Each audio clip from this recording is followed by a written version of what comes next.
Hello and welcome to this video.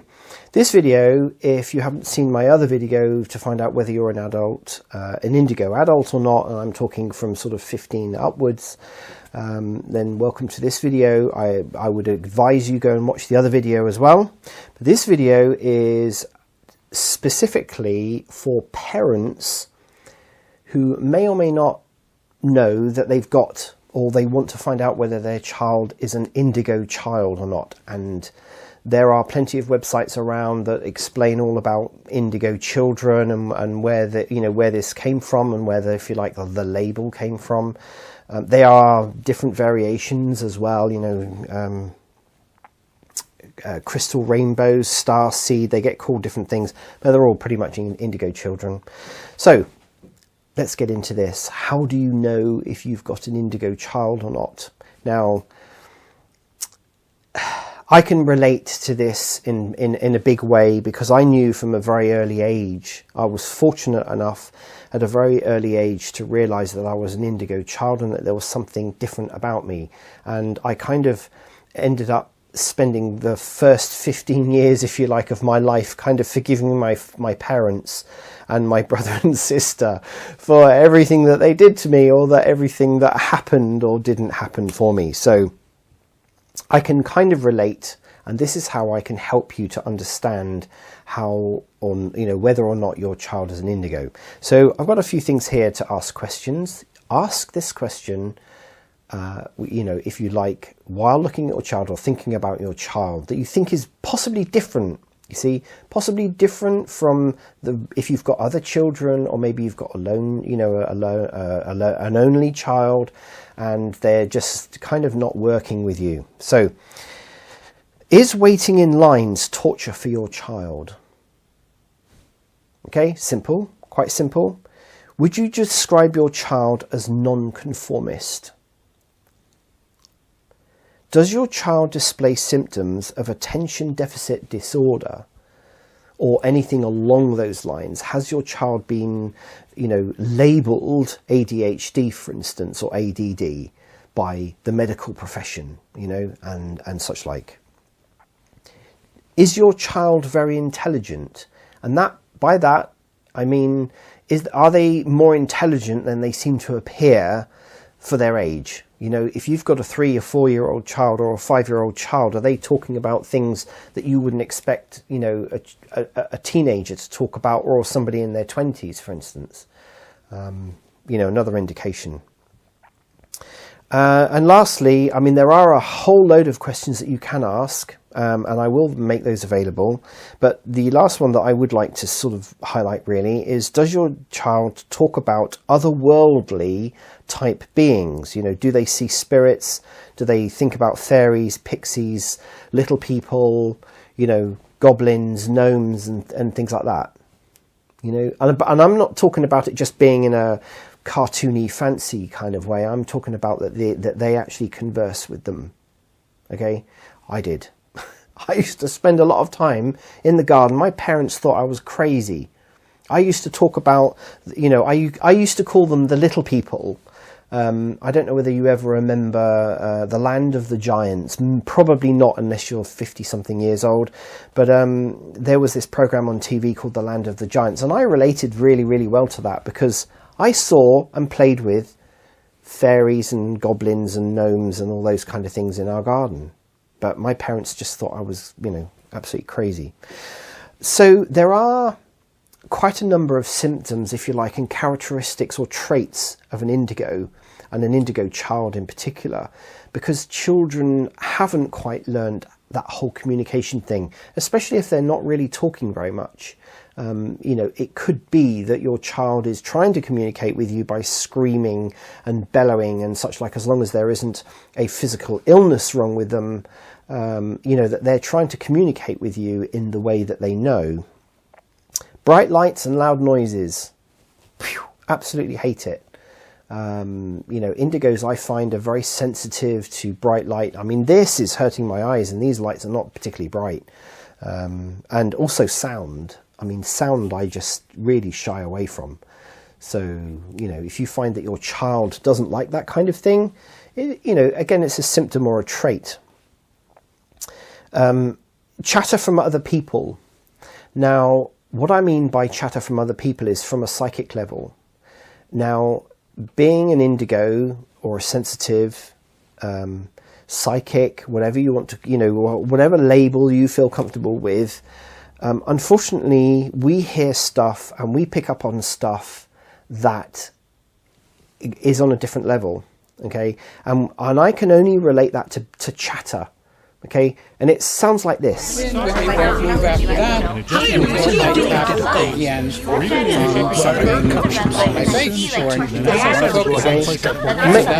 Not maybe quite so loud, but it's there all the time.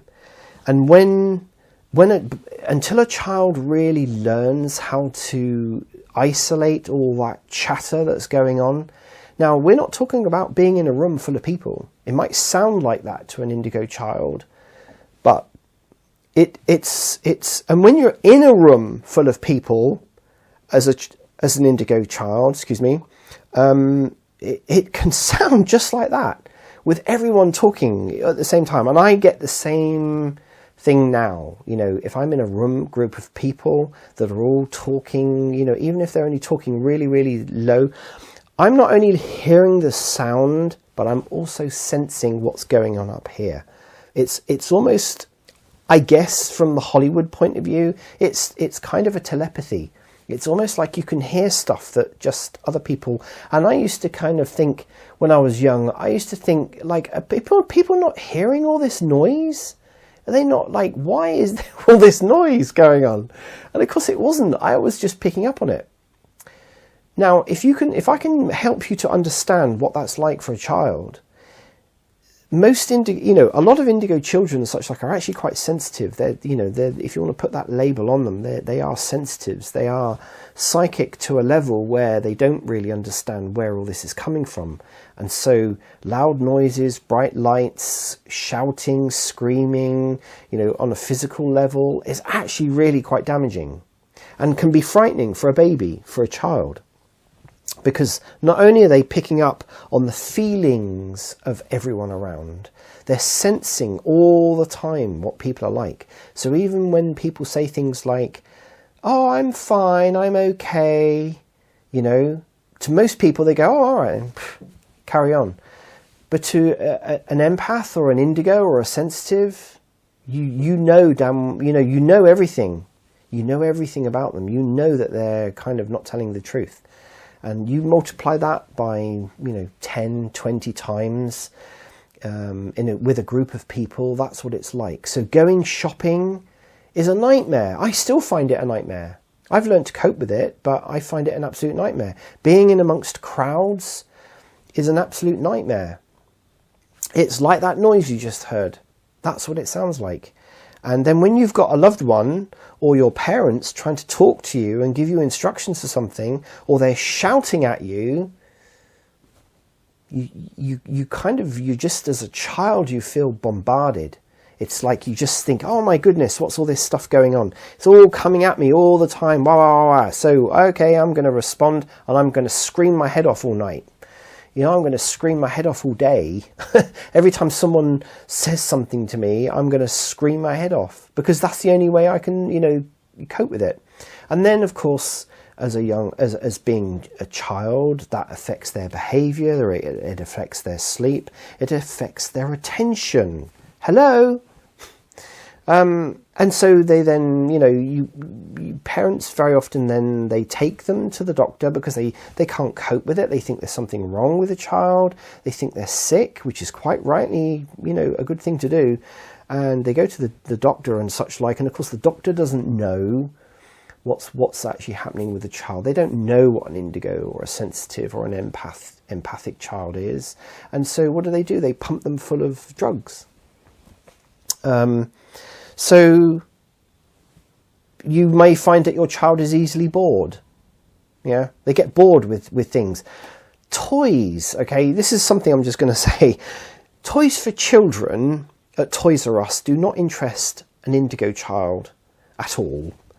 It's that case of you've always heard that, people buy some of their children presents. Some children, oh, fantastic, they love this car, they love this castle, they love this doll, blah, blah, blah, blah, whatever.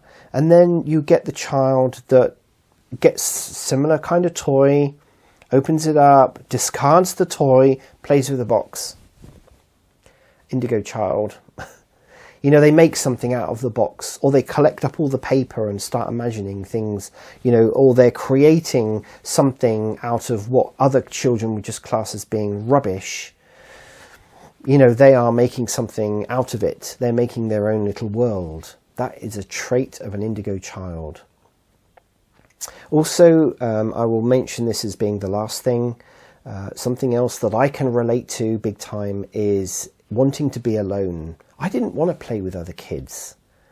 I just had no intellectual capacity or relationship with other children because they weren't interesting. They wanted to go around, I can remember, in the days when kids were given guns and they wanted to go around pretending to kill each other and playing cowboys and Indians and all of those kinds of things. Wasn't interested. At a very early age, I was reading my mother's psychology books. Hence, I got into psychology when I got older. I was reading my father's technical manuals when he was in the RAF. I was more interested in reading encyclopedias at 7, 8 years old, 9 years old, than I was than playing with toys or being interested in menial stuff. So, these are all traits of an Indigo Child. So, rounding this video up, what can I do? As a psychologist, I can help you to understand and work with your children, with your child. If you've got one of several children, or if you've got an only child, I can help you to understand how their brain is working, how their world appears to them, and potentially, and I can explain why they're maybe not fitting in with you as a family unit, why you're trying to create a family happy atmosphere and your child is not fitting into that.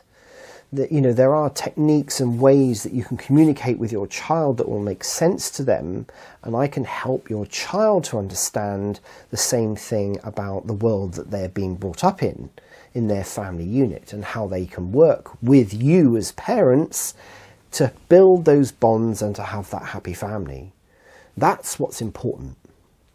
I can also help your child learn how to shut out that noise, or how to at least limit that noise that's going on, and how, this attention deficit that has been labelled on your child is not actually an abnormal thing. It's nothing that's going to be resolved by taking chemicals, and it's not abnormal, to be like that. It's learning how to deal with it, which is important.